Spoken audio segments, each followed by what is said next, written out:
குறிஞ்சி தேவதை. ஒரு பழைய காலத்தில் வானகிரி என்ற மலைத்தொடரில் ஒரு சிறிய கிராமம் இருந்தது. அந்த கிராமத்தில் மல்லிகா என்ற ஒரு சிறுமி தன் தாத்தா பாட்டியுடன் வாழ்ந்து வந்தாள். அவள் தினமும் மலர்களை பறித்து விற்று வீட்டிற்கு சம்பாதித்தாள். ஆனால் அவள் மனதில் ஒரு பெரிய ஆசை, குறிஞ்சி மலர் பூப்பதை பார்க்க வேண்டும் என்பதுதான். ஒரு நாள் மாலை மல்லிகா தன் பாட்டியிடம் கேட்டாள், பாட்டி, குறிஞ்சி மலர் 12 ஆண்டுகளுக்கு ஒரு முறைதான் பூக்குமாம், அது உண்மையா என்று கேட்டாள்.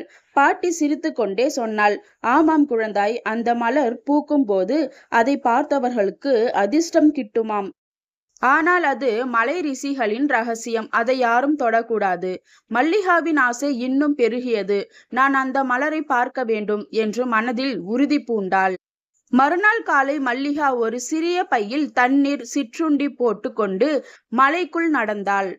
பாதையில் ஒரு வயதான குரங்கு காய்ந்து விழுந்த மரத்தடியில் அழுது கொண்டு இருந்தது. ஏன் அழுகிறாய் என்று கேட்டாள் மல்லிகா. குரங்கு சொன்னது, என் குட்டிக்கு உணவு இல்லை, இந்த மரம் இனி காய் தராது என்று கூறி குரங்கு அழுதது. மல்லிகா தன் சிற்றுண்டியில் பாதியை கொடுத்தாள். குரங்கு மகிழ்ச்சியாக சொன்னது, நீ நல்லவள், இந்த வழியில் போகாதே, அரக்க பாம்பு ஒன்று அங்கு இருக்கின்றது. மல்லிகா பயந்தாலும் பயத்தை வரவழைத்து கொண்டு முன்னேறினாள். சற்று தொலைவில் ஒரு பெரிய பாம்பு பாறையில் சுருண்டு கிடந்தது. அது மல்லிகாவை பார்த்து சீறியது.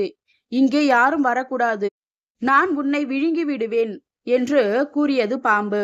மல்லிகா குழந்தைத்தனமாக சொன்னாள், நான் ஒரு சிறிய பெண், என்னை ஏன் விழுங்க வேண்டும்? உனக்கு என்ன தேவை? பாம்பு ஆச்சரியப்பட்டு சொன்னது, எனக்கு தண்ணீர் தேவை, ஆனால் இந்த மலை ஏறி வறண்டு விட்டது என்று கூறியது பாம்பு. மல்லிகா தன் பையில் இருந்த தண்ணீரை கொடுத்தாள். பாம்பு மகிழ்ச்சி அடைந்து சொன்னது, நீ வீரம் கொண்டவள், இந்த மந்திர மோதிரத்தை வைத்துக்கொள், இதை உடைத்தால் உனக்கு உதவி வரும் என்று கூறியது பாம்பு.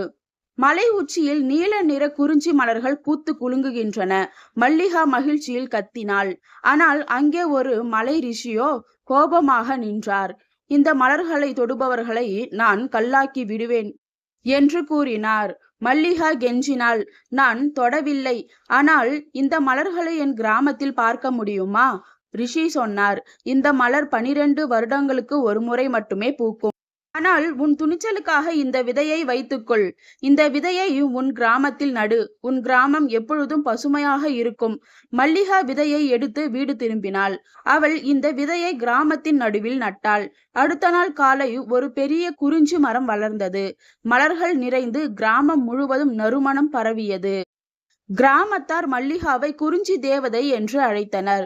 பாட்டி சொன்னால், குழந்தாய், நல்ல உள்ளம் உள்ளவர்களுக்கு இயற்கை எப்பொழுதும் பரிசு தரும் என்றார். மல்லிகா மகிழ்ச்சியில் சிரித்தாள். நீதி, துணிவும் தன்னலமற்ற உதவியும் எந்த இடையூறையும் வெல்லும்.